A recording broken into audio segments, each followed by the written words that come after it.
Our next task is to create a DAO, or Data Access Object, for each of our entities.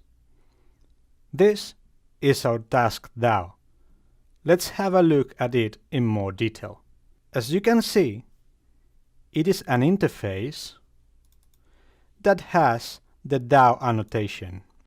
For our app, we need to be able to load the list of tasks from our database in order to populate the list in our main activity.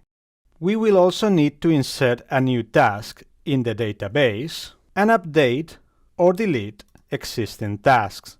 Therefore, in the DAO, we have a method for each of these operations. We also must add the relevant annotation to each of our methods. For that, we will use the query, insert, update, and delete annotations.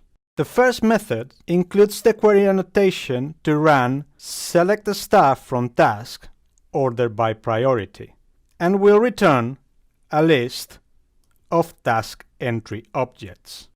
The fact that we can request objects back is what makes Room an object relational mapping library. The rest of the methods take a task entry object as a parameter. Finally, the update task method, annotated with update, is set to replace in case of conflict.